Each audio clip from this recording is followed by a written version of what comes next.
Primera de Corintios, capítulo 4, versículo 1. Dice así: Así pues, téngannos los hombres por servidores de Cristo y administradores de los misterios de Dios. Ahora bien, se requiere que los administradores, que cada uno sea hallado fiel. Yo en muy poco tengo al ser juzgado por vosotros o por tribunal humano, ni aun yo me juzgo a mí mismo. Porque aunque de nada tengo mala conciencia, no por eso soy justificado. Pero el que me juzga es el Señor. Así que no juzguéis nada antes de tiempo, hasta que venga el Señor, el cual aclarará también lo oculto de las tinieblas y manifestará las intenciones de los corazones. Y entonces cada uno recibirá su alabanza de Dios. Vemos aquí en estos versículos un texto, palabras que por lo menos a mí me traen mucho temor. Aquí habla de este día, cuando el Señor vendrá y manifestará las intenciones de los corazones, las motivaciones que están dentro de nuestro corazón. Y antes de empezar a hacer la meditación, el estudio del texto, me gustaría que nos acordáramos de un texto que está en el Evangelio según Mateo. No hace falta que abrís. Seguro que conocéis, está en el Sermón del Monte. Y también me trae mucho temor porque no porque estamos hablando de personas que están lejos del Señor o quieren vivir a su manera. No, hay un texto allí en el Evangelio según Mateo que habla que va a llegar el día que estaremos delante de ese justo juez y algunos entrarán allí delante de ese juez y van a decir: Señor, Señor, ¿no profetizamos en tu nombre? ¿No hicimos milagros? ¿No sanamos? ¿No echamos fuera demonios? ¿Y qué es lo que el Señor va a decirles? No os conozco. Apartaos de mí, hacedores de maldad. Y es muy fácil reconocer cuando un líder o un creyente está actuando por su propia voluntad, o una persona del mundo que simplemente está en rebelión en contra de Dios. Pero no es eso lo que nos preocupa cuando leemos textos así. Lo difícil es pensar que hay actitudes exteriores que están bien, que son buenas. Hay apariencias que parecen buenas, hay buenas obras. Y para los niños que están coloreando allí, la casa puede que por fuera esté muy bien, ¿no? Pero en su fundamento hay algo que no es la roca, hay arena.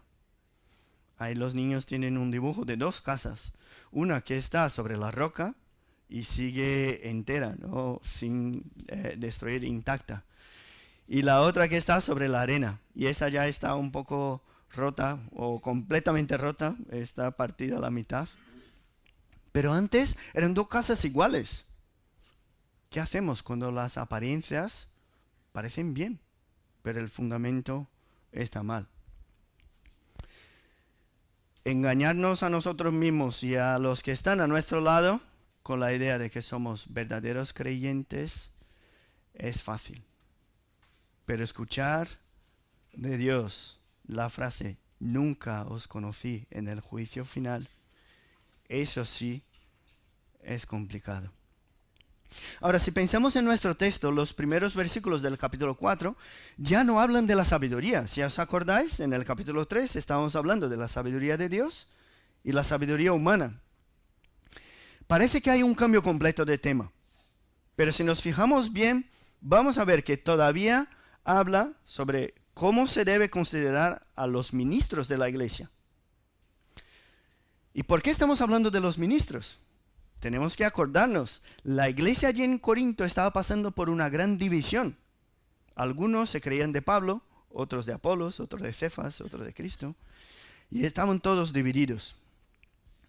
Y en los versículos anteriores al texto que hemos leído hoy, el apóstol Pablo nos enseña que la sabiduría humana no es capaz de comprender las cosas celestiales.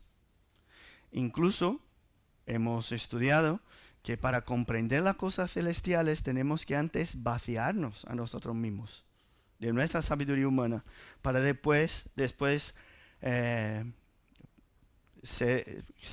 para que seamos después llenados por la sabiduría de Dios.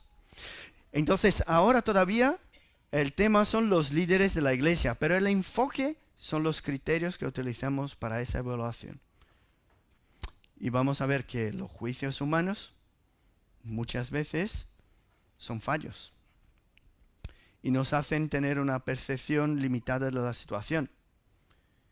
Y vamos a ver que incluso nuestra autoevaluación se queda corta delante de la evaluación de Dios. Y para que comprendamos todo ese tema, la posición de un pastor y cómo se debe ser visto dentro de la iglesia, vamos a hablar del ministerio de la palabra. Y lo primero que tenemos que hablar es el oficio del pastor. Porque hay muchas formas de ver el tema del pastorado. Incluso hay gente que se equivoca en todos los extremos. Hay uno que puede pensar, por ejemplo, que el pastor es un ser casi divino. No sé si ya habéis pasado por eso.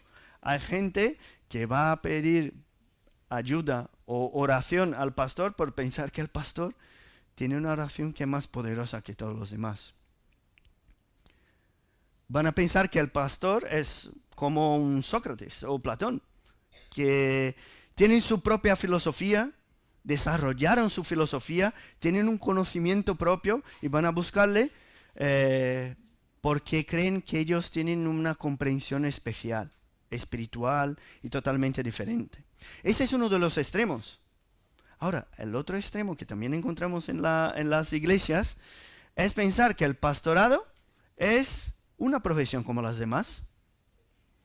Entonces, hay gente que piensa que uno puede ser pastor. ¿Por qué? Porque se fue al seminario, estudió teología y ahora ya está. Es un pastor. Después de una carrera de teología en el seminario ya está, concluido. Y ojo, estos que piensan que el pastorado es una carrera, no van a ser pastor así sin más. Van a mirar todas las condiciones, a ver si les conviene o no, si pagan bien, si hay buenas condiciones, porque si no es así, pues simplemente pueden echar otra carrera, pueden buscar otro trabajo o mejores condiciones de trabajo. Y hay gente que piensa también que el pastorado es para tener más destaque dentro de la iglesia, el que aparece más, ¿no? El que manda más, el que tiene más ventajas. Y no es tanto, eso no pasa tanto aquí en España porque el contexto protestante es muy pequeñito todavía, pero si conocemos contextos de ciudades grandes, donde hay denominaciones grandes que tienen mucha infraestructura, pues vamos a ver que hay vocaciones o llamamientos a ciudades donde hay muy buena estructura. La ciudad de donde hemos venido nosotros, nuestra denominación tiene un colegio gigante, tiene una universidad, tiene un posgrado y hay muchos pastores que se sienten llamados, vocacionados a trabajar allí en esa ciudad. ¿Por qué? Porque si están allí, sus hijos pueden estudiar gratis y es un colegio buenísimo. Si quieren hacer o echar otra carrera, pues pueden hacerlo gratis, porque para los pastores todo eso es gratis. Y es muy triste ver diferentes formas de perspectiva del pastorado dentro del contexto cristiano. Hay veces que parece que sí, la mies es mucha, pero los trabajadores también son muchos. ¿Cómo puede ser? El pastorado no debía ser como cualquier trabajo o cualquier profesión. El apóstol Pablo aquí no se exalta como si tuviese que recibir honras o títulos, pero también no podemos caer en el otro extremo y quitar la dignidad que hay en esa labor. O sea, estamos hablando aquí del ministro, pero no podemos menospreciar el ministro, porque aquí dice que ellos son aquellos que administran los misterios de Dios. Eso es importante. Y nos enseña por medio de esas palabras la forma como debemos honrar a aquellos que Dios ha utilizado para liderar su pueblo. ¿Sabe cuál es el título que tiene mayor honor? ¿Qué es lo que el apóstol Pablo utiliza aquí? Siervo. Siervo. Utiliza ese término para describir su tarea. Y la palabra utilizada aquí es una palabra compuesta en el griego, y antiguamente, antes de los tiempos de Cristo, de los apóstoles, esa palabra significaba algo muy curioso. No sé si conocéis estos barcos antiguos que tenían remos y la gente se quedaba en la bodega remando. Remadores de galeras, que es lo que se llama la profesión. Pues el término que aquí significa servidor es un remador de galera. Es interesante pensar de esa manera. El apóstol Pablo se describe como uno que tiene el remo en manos, está en la bodega remando. Es un siervo. No tiene tanta idea de todo lo que está pasando, pero recibe las instrucciones y obedece. Y claro que aquí esa palabra ya no tenía ese significado, solo significaba siervo. Pero nos ayuda mucho a comprender cuál es la tarea del ministro. Y el apóstol Pablo aquí utiliza una orden, un imperativo para decirles a los de Corinto, a la iglesia que estaba allí recibiendo esa carta, que deberían tenerles a ellos como servidores de Cristo. O sea, uno que no trabaja haciendo lo que le parece bien. No trabaja en su propio trabajo, sino que trabaja en la obra del Señor. Ellos no están aquí para gobernar de manera imperativa, sino que están bajo la autoridad de Cristo. Se pone como siervo y no como amo de la iglesia. Y hay otra palabra que utiliza aquí, no solo esa de servidor, para describir el oficio del ministro, que es la palabra administrador. ¿Cómo funciona un administrador? Pues los recursos no son suyos. Él administra lo que es de su señor, de su jefe, o de aquel que detiene todo el control de todas las cosas. Entonces, recibe una responsabilidad y trabaja conforme a eso. Si Dios les apartó para que fuesen sus siervos, sus administradores, entonces su tarea ahora está completamente limitada a lo que el propio Dios les ordena en su palabra. Y eso nos aparece aquí como una exhortación a su iglesia. ¿Por qué? Eso no es solo para el ministro. Eso nos sirve a todos nosotros. ¿Cómo es posible que un creyente siga a un líder basado en sus preferencias? ¿Cómo es posible tener a creyentes, verdaderos creyentes, que siguen a uno que se basa en sus tradiciones y no se fija en lo que de hecho está haciendo y por qué lo está haciendo? Entonces nosotros como creyentes debemos siempre evaluar el liderazgo de la iglesia utilizando los criterios que están aquí en las Escrituras. Porque si el ministro no está sumiso a lo que el Señor, que es su amo, le dijo que tiene que hacer, pues ese ministro no sirve.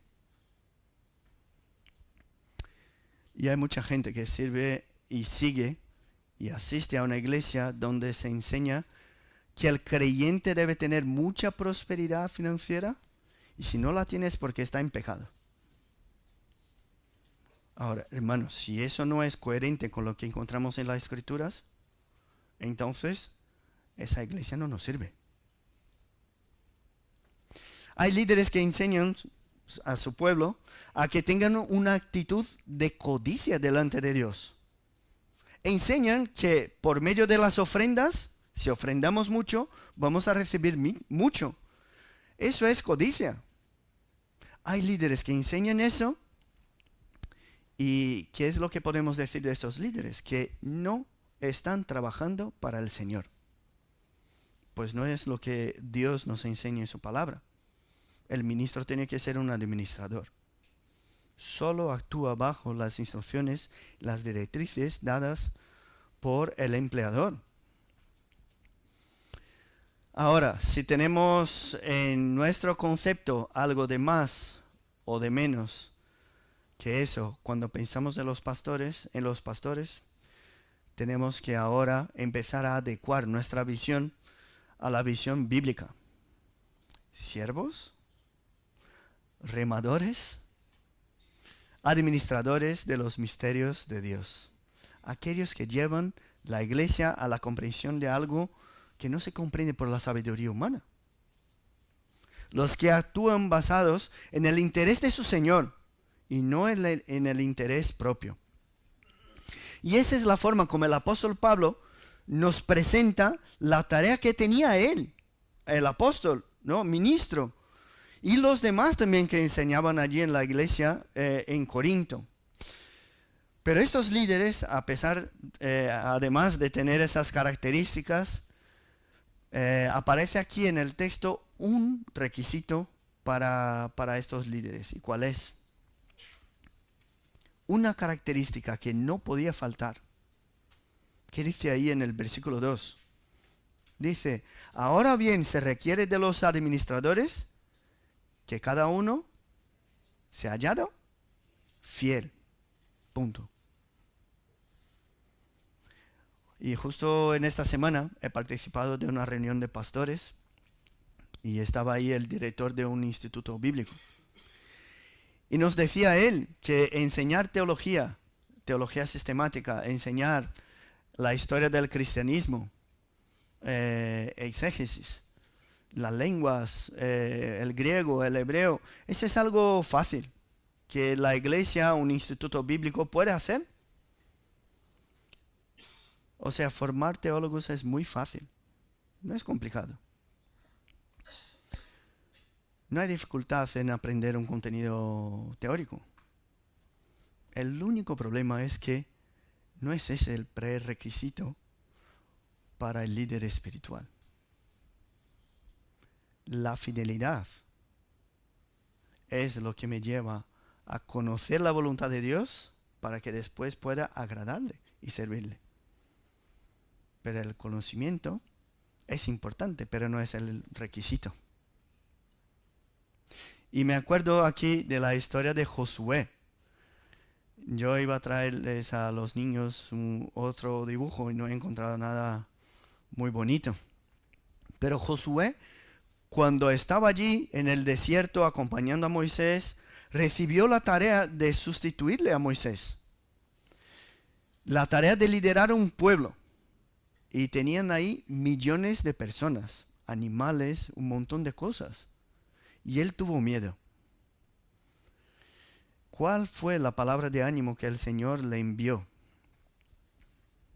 Cuando le dio la tarea, le dijo, solamente esfuérzate y sé muy valiente. ¿Para qué? Para cuidar de hacer conforme a toda la ley que mi siervo Moisés te mandó. No te apartes de ella ni a diestra ni a siniestra, para que seas prosperado en todas las cosas que emprendas. O sea, Dios le anima diciendo, ánimo, porque lo único que tienes que hacer es ser fiel. Ser fiel. Esa era su tarea. Es curioso, porque aquí no estamos hablando de que él tenía que hacer un entrenamiento de liderazgo. Él no tenía que estudiar estrategias de guerra porque iba a conquistar la tierra prometida. Lo único que tenía que tener era la fidelidad. Y cuando veo textos como este, reconozco que la tarea de los ministros y de los creyentes no es solamente hablar la verdad o parecer que viven en la verdad. No, aquí no está hablando solamente de los falsos maestros. Aquí también están aquellos que hacen algo bueno, pero con la motivación que no está adecuada. Y hay una frase de Agustín de Hipona, o San Agustín, como llamáis, que dice que entre lobos y los verdaderos maestros están también los mercenarios. O sea, aquellos que hacen lo que tienen que hacer, pero para su beneficio propio. Y lo que vemos es que no podemos ni mezclar la verdad con nuestras opiniones, con nuestra percepción, pero el ministro fiel no debe estar atento solamente a la enseñanza. El ministro fiel debe estar atento también a la motivación que hay en su corazón. Eso es lo que va a ser evaluado al final. Y eso se aplica no solamente a los ministros, se aplica a todos nosotros. A la vida de la iglesia también. Imaginaos, si estamos aquí todos juntos, queremos llenar ese local y conquistar locales mucho más amplios, pero esa es nuestra motivación. Pues por lo mucho que hagamos algo bueno, pues la motivación estará inadecuada. ¿Qué hacemos para llenar eso? Innovaciones. Cosas nuevas. No. Debemos, como administradores fieles, buscar satisfacer al dueño de todas las cosas, al Señor de la iglesia. Y si comprendemos esa tarea como administradores, pues la forma de pensar la iglesia y sus tareas y sus actividades también debe ser diferente. Imaginaos aquí vosotros que sois albañiles, peluquera, trabajan con la limpieza, con jardinería. Imaginaos vosotros, llegáis en la casa de un cliente y el albañil, y el cliente dice, mira, yo quiero esa pared blanca, pero el albañil le mira el pintor y dice, no, eso se quedaría mejor azul, y pintamos la pared de azul. ¿Qué va a decir el propietario? Me acuerdo de una situación que Lilian fue a una peluquera muy maja y le pidió un corte con una foto. Y la mujer empezó a cortar y a hablar y tal. Y al final le enseñó en el espejo y le preguntó, ¿no? ¿Qué te parece? Y ella, bueno, no está feo, pero no tiene nada que ver con el corte que te pedí. Pues es exactamente eso lo que pasa cuando actuamos en la iglesia a nuestra propia manera. Pero si ella no es nuestra. En nuestra vida con el Señor es igual. No podemos decirle exactamente como a nosotros nos gustaría servirle. ¿Por qué? Porque Él es el Señor y nosotros somos los siervos. Tenemos que seguir las instrucciones, porque lo importante es la fidelidad. Y he conocido en el seminario a chavales que tenían mucha capacidad, gente que tenía muchos dones, otros con mucha espiritualidad, búsqueda por el Señor, con esa sed de tener muchas experiencias vivas con el Dios, con nuestro Dios. Pero ellos se veían en la posición de decidir qué es lo que era mejor para ellos. Y no estaban sumisos a su liderazgo, ni mucho menos a la palabra. ¿Ya habéis oído hablar de gente que no sigue al Señor, que ama a Jesús? Hay mucha gente que dice, yo amo a Jesús, pero no le sigue. ¿Y qué es lo que nos enseña Jesús? El que me ama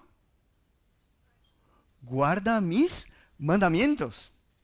O sea, la prueba del amor es la obediencia, es la fidelidad. No es cumplir una lista de costumbres. Amar no es conocer las doctrinas. Y todo eso es importante, pero el amor a Dios se manifiesta por la obediencia. No sé si veis en vuestra vida también. Hay gente que está cumpliendo años hoy. Dios nos da años de vida y ¿qué hacemos? Le decimos que no tenemos tiempo para sus cosas. ¿No es incoherente? Creemos que Dios es el dueño de todo el oro y toda la plata, pero la plata que Él nos da a nosotros, pues esa es nuestra. Y no somos fieles en la administración de nuestro dinero, de nuestros recursos y en el mantenimiento de la obra. Y pensando en el contexto de los versículos que estamos estudiando, ¿de qué nos vale tener mucho éxito? Ser conocido por mucha gente.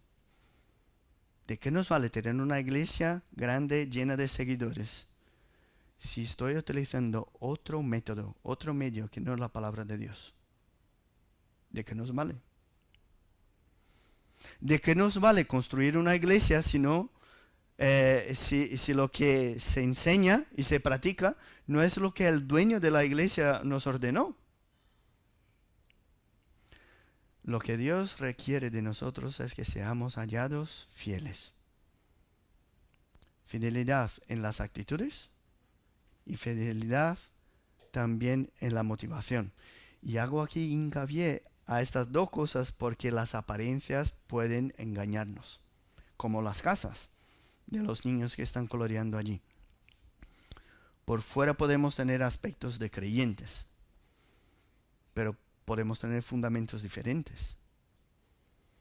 Y por eso, el último detalle que vamos a ver hoy de ese ministerio, de ese texto, es el tribunal que nos juzga.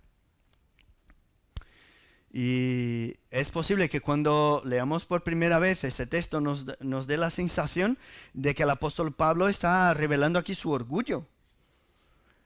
Porque él dice que tiene poca importancia el juicio de los creyentes allí en Corinto y todo lo que decían de él. Si estáis con la Biblia ahí abierta, el versículo 3 dice: yo en muy poco tengo el ser juzgado por vosotros o por tribunal humano. Qué raro escuchar eso del apóstol Pablo. ¿Por qué está diciendo eso? ¿Eso revela su orgullo? Y dice un poco más abajo, que dice que no tiene nada de mala conciencia. Pero para comprender eso, y os pido vuestra atención, para comprender eso, voy a daros un ejemplo y se quedará mucho más fácil de lo que parece aquí en el texto. Imaginaos la situación, un hermano de la iglesia se acerca a su pastor y le pregunta: oye pastor, mira, Dios me ha bendecido con un trabajo, buenísimo, pero hay un detalle en ese trabajo. El detalle es que ya no voy a poder venir a la iglesia, ya no voy a tener comunión con los hermanos, porque me pilla justo en el fin de semana y ya no voy a participar de las actividades. Y el pastor de la iglesia le dice a esa persona lo siguiente: qué bien, hermanito, hermanita, que Dios te bendiga y te prospere en tu trabajo. ¿Y sabe lo que pasa con esta persona? Esa es una situación real. Esa persona se tira años de su vida sin poder asistir a una iglesia. Ahora yo os pregunto, por haber recibido la aprobación del pastor, ¿eso quiere decir que Dios aprobó esa decisión también? Pues de ninguna manera. Ahora, si yo, en mi propio razonamiento, en mi juicio propio, ¿no?, me considero a mí un buen hombre, un buen marido, un buen pastor, ¿eso quiere decir que Dios piensa lo mismo que yo? No. El dicho que dice que la voz del pueblo es la voz de Dios, eso no es bíblico. Eso no tiene nada que ver con las Escrituras. Por eso nuestra preocupación no debe ser buscar la aprobación de la gente, o ni tampoco la autoaprobación, porque ni una ni la otra son válidas delante del Señor. Hermanos, las apariencias pueden convencerme a mí. Si tienes una buena actitud, pues a lo mejor a mí me convence. Es posible que una cara de piedad te haga creer que una persona de hecho es piadosa. Pero cuidado, todo eso pierde su significado, pierde su significancia delante del Señor que nos va a juzgar. Y sabemos que a veces pasamos por tribunales humanos y tenemos miedo. Miedo porque no sabemos si van a ser justos o si van a dar la prioridad, ¿no?, a gente que tiene más poder. Y tenemos miedo. Ahora, el tribunal que tenemos delante aquí en este texto es diferente. Ese tribunal y en esta situación vamos a estar delante de aquel que conoce las intenciones de nuestro corazón. Eso quiere decir que si vienes a la iglesia porque es una costumbre, o simplemente para limpiar su conciencia de tus pecados, o para engañar o pretender a los demás que te conocen, un día los puntos más oscuros de tu corazón van a ser aclarados. Ahora, ¿qué es lo que ganarías si estuvieses aquí por obligación? O para sacar una ventaja personal. Si el tribunal que te va a juzgar va a ver la motivación de tu corazón, ¿qué es lo que ganas? En aquel día, muchos dirán, Señor, Señor. Ahora, ¿qué tiene más peso? ¿Qué es lo que nos hace reflexionar más? ¿Qué es lo que nos hace tener más responsabilidades? ¿La opinión de mi hermano? ¿Mi opinión propia de mis actitudes? ¿O lo que Dios piensa de nosotros, incluso de nuestra motivación? Y por eso el apóstol Pablo dice para que no debemos juzgar antes del tiempo. Hermanos, eso no quiere decir que no debemos razonar y juzgar las situaciones. Aquí estamos hablando de una situación específica. Vamos a ver en el capítulo siguiente que el apóstol Pablo va a hablar de juicio. Va a hablar de identificar pecados y juzgar. Lo que quiere decir aquí es que incluso cuando nuestra conciencia no nos condena, no estamos hablando de situaciones de pecado, incluso cuando nuestra conciencia no nos condena, ni tampoco la opinión de los demás, aún así estamos sujetos al juicio de aquel que conoce nuestro corazón. Él es el que nos va a juzgar. Así que no debemos precipitarnos en el juicio cuando juzgamos lo que no conocemos. Ahora, si mi conciencia me condena, hombre, si incluso tu conciencia te condena, tú que eres tan imperfecto, si la opinión de tu hermano que está a tu lado ya reconoce los pecados en tu vida, pues imagínate delante del Señor cómo va a ser. Pero si el caso no está claro, pero si no estamos seguros de que podemos llegar a un conocimiento verdadero y preciso de los asuntos en cuestión, ¿qué hacemos? Apelamos a Dios y a su tribunal. ¿Por qué? Porque ese no va a fallar. Yo puedo no juzgar adecuadamente, puedo no conocer la motivación de tu corazón, pero el Señor sí. Ahora, si vamos a ser juzgados injustamente en alguna situación, que eso no nos traiga ni enojo ni rencor, porque lo más importante es el tribunal que vamos a tener al final. Y Dios conoce nuestro corazón. No te enfades por los juicios injustos de la vida. Él conoce lo oculto. Y el apóstol Pablo aquí se pone humildemente como ejemplo en ese juicio.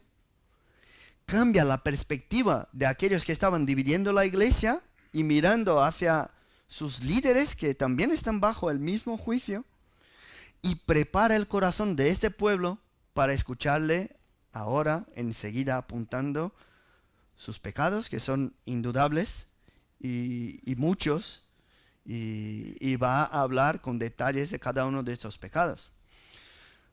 Por lo tanto, el ministerio de la palabra, el liderazgo dentro de la iglesia, debe ser visto como aquel que ha sido llamado para servir, para administrar.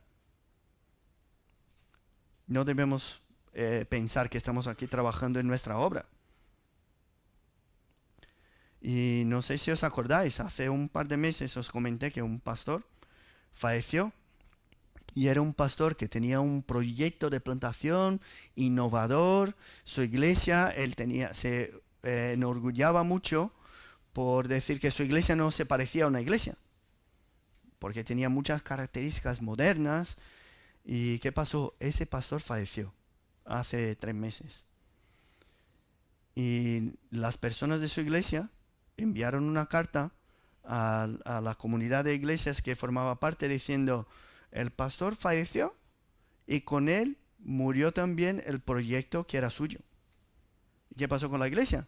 Cerró las puertas y cada uno se fue a su casa a buscar otra iglesia. Hermanos, eso no es una iglesia del pastor. Nosotros formamos parte de la iglesia que es del Señor. No, eso no debería acontecer. El pastor es el que se queda ahí en la bodega, remando.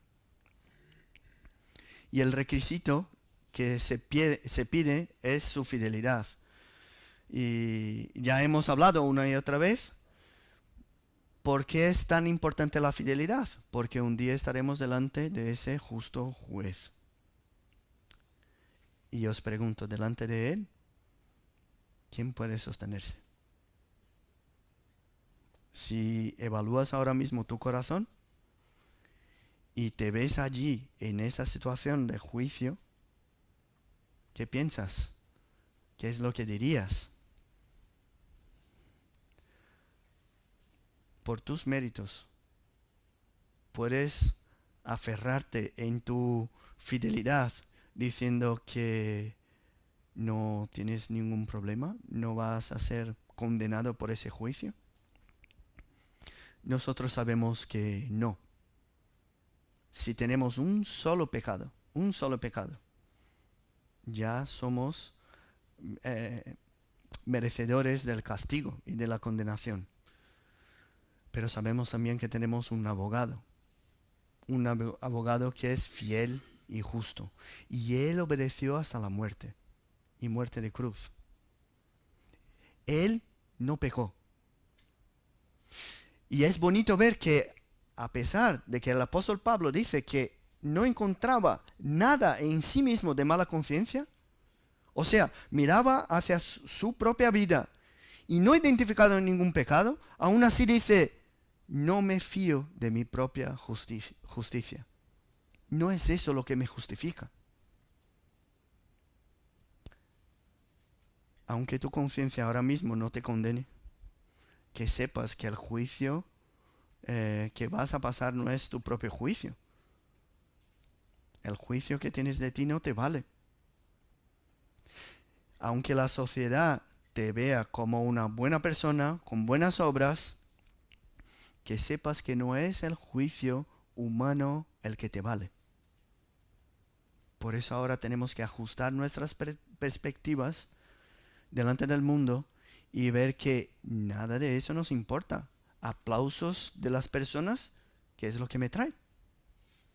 Si es Dios el que me juzga. Hoy tenemos que darnos cuenta del temor que nos entra al saber que estaremos delante de ese tribunal. Pero si salimos de aquí simplemente temblando, es porque no hemos comprendido todo el mensaje de la cruz. A pesar de no fiarse en su propia justicia, el apóstol Pablo fue justificado. ¿Por qué? Él fue justificado. ¿Por qué? Por la fe en aquel que es justo. Y por eso tenía paz para con Dios. No por su propia justicia, sino por la fe que tenía en aquel que es justo. Y sabemos que solo hay una forma de salir de aquí sin tener todo ese miedo de ese tribunal. Solo hay una forma. Y no es por tu autoevaluación. No es por lo que piensa la gente de ti. La única manera que tenemos de salir de aquí en paz hoy es si descansamos en la fidelidad de Dios. La mies es mucha, hay mucho trabajo, es verdad. Pero no te olvides que Dios se preocupa mucho más con tu fidelidad que con tus actitudes. Las actitudes son y deberían ser un reflejo de la fidelidad. No hagas nada sin acordarte de que el que te juzga es el Señor. Y hoy Él te da no solamente la oportunidad de reconocer eso, sino que también te ofrece la salvación en aquel que murió en la cruz por todos aquellos que creen, Jesucristo. Si crees verdaderamente en Él como tu Señor y Salvador, entonces, aunque en tu autoevaluación no te veas perfecto, pues no hay ninguna condenación para ti. Así que ya podemos vivir una vida de un buen creyente, fiel, centrado no en las divisiones, en las contiendas, sino centrado en aquel que es el dueño de la obra, en aquel que nosotros estamos aquí para servirle.